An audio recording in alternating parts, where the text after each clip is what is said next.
രാമൻകുട്ടി ഒരു കർഷകനായിരുന്നു. അവിവാഹിതനായ രാമൻകുട്ടി തന്റെ മക്കളെ സ്നേഹിക്കുന്നതിലേറെ മരങ്ങളെ സ്നേഹിച്ചു. പെട്ടെന്നാണ് രാമൻകുട്ടി ആ കാഴ്ച കണ്ടത്. വഴിയിൽ ഒരു ജാതി മരം വീണ് കിടക്കുന്നു. രാമൻകുട്ടി ഒട്ടും അമാന്തിച്ചില്ല. ആ മരം പൊക്കാൻ ശ്രമിച്ചു.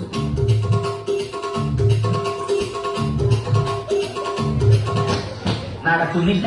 പിന്നെയും പിന്നെയും പൊക്കാൻ ശ്രമിച്ചു.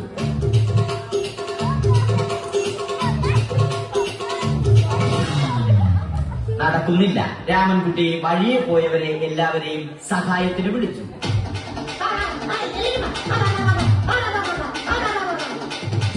ആരും വന്നില്ല.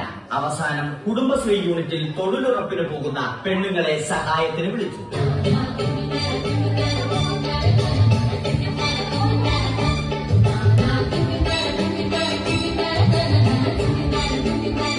അവരെത്തി. അവർ അവരുടെ സ്ഥിരം പണി തുടങ്ങി. അത് കണ്ട ദേഷ്യം വന്ന രാമൻകുട്ടി മരത്തെ ഒറ്റയ്ക്ക് പിടിച്ചു പോക്കി. അത്ഭുതമെന്ന് പറയട്ടെ, മരം നേരെ നിന്നു. ഇത് കണ്ട തൊഴിലുറപ്പ് പെണ്ണുങ്ങൾ രാമൻകുട്ടിയോട് നോക്കുകൂലി ആവശ്യപ്പെട്ടു.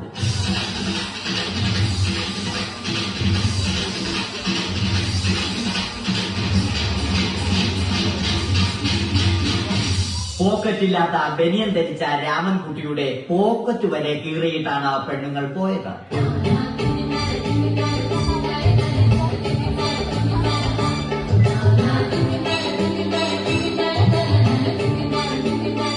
രാമൻകുട്ടി പിന്നീട് ഒന്നും ആലോചിച്ചില്ല.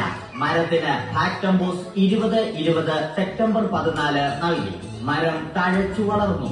ഇത് കണ്ട് രാമൻകുട്ടിക്ക് സന്തോഷം വന്നു. സന്തോഷം വന്നാലും ദുഃഖം വന്നാലും രാമൻകുട്ടിക്ക് മരത്തിനു ചുറ്റും ഡാൻസ് കളിക്കുക എന്നുള്ളത് രാമൻകുട്ടിയുടെ മാസ്റ്റർ പീസായിരുന്നു.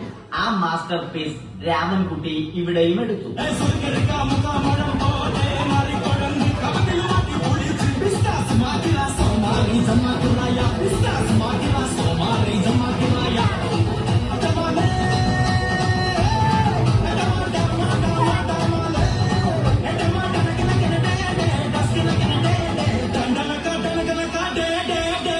രാമൻകുട്ടി ദൈവത്തോടായി പ്രാർത്ഥിച്ചു. നിങ്ങൾ എനിക്ക് ആയുസ്സും ആരോഗ്യവും തരൂ. ഞാൻ മരങ്ങളെ സംരക്ഷിച്ചു കൊള്ളാം. കാരണം മരം ഒരു വരമാണ്.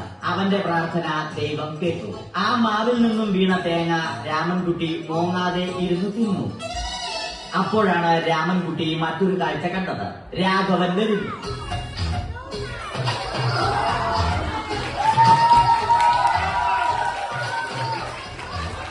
മരം മുറിക്കൽ ഹോബിയാക്കിയ, അതിലുപരി ജോലിയാക്കിയ രാഘവൻ മരങ്ങളുടെ ശത്രുവല്ലേ. മരങ്ങൾ മുറിച്ച് ഫർണിച്ചർ പണിയുന്നത് തെറ്റല്ലേ. അവനെ ഇതിൽ നിന്നും പിന്തിരിപ്പിക്കണം. അവർ തമ്മിൽ ഒന്നും രണ്ടും പറഞ്ഞു. സംസാരം മൂത്ത് വാക്കേറ്റമായി. അത് പിന്നെ അടിയിൽ കലാശിച്ചു.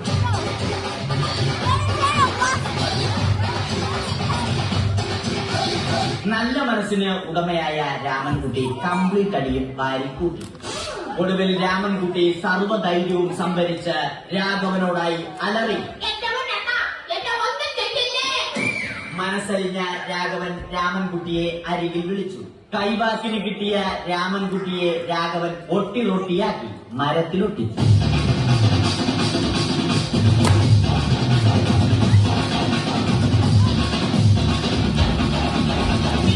ഇന്നത്തെ പണി കഴിഞ്ഞ രാഘവൻ സംതൃപ്തിയോടെ വീട്ടിലേക്ക് മടങ്ങി.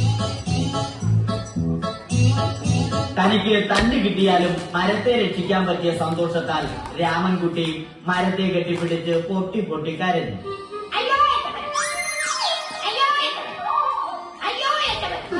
കാരണം മരം ഒരു വരമാണ്.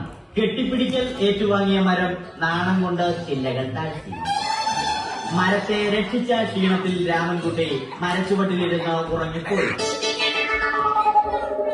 പെട്ടെന്നാണ് അത് സംഭവിച്ചത്. പ്രകൃതി അതിന്റെ തനി ഗുണം കാണിച്ചു തുടങ്ങി. മഴയും കാറ്റും ഇടിയും വന്നു. അതോടൊപ്പം കോളും വന്നു. കോളെടുത്ത് രാമൻകുട്ടി പറഞ്ഞു. കോൾ കട്ടായി. രാമൻകുട്ടി ദൈവത്തോടായി പറഞ്ഞു. കാറ്റും മഴയും അതൊന്നും ചെവിക്കൊണ്ടില്ല. രാമൻകുട്ടിയുടെ മരം ആടി ഉലഞ്ഞു. രാമൻകുട്ടി ദൈവത്തോടായി വീണ്ടും പറഞ്ഞു, മരം ഒരു വരമാണ്, മരത്തെ ഒന്നും ചെയ്യരുത്. വരം കിട്ടിയതുപോലെ രാമൻകുട്ടി തന്റെ ചൂണ്ടുവിരൽ കൊണ്ട് മരത്തെ താങ്ങി നിർത്തി. ചൂണ്ടുവിരൽ വളഞ്ഞ് ചൂണ്ട പോലെയായി. ഇനി മീൻ പിടിക്കാൻ കൊള്ളാം. അവസാനം സംഭവിക്കേണ്ടത് സംഭവിച്ചു. രാമൻകുട്ടി അടിയിലും മരം മുകളിലും. 5 ശ്വാസം വലിക്കുന്നതിനു മുമ്പ് രാമൻകുട്ടി ദൈവത്തോടായി ഇങ്ങനെ പറഞ്ഞു, വേണ്ട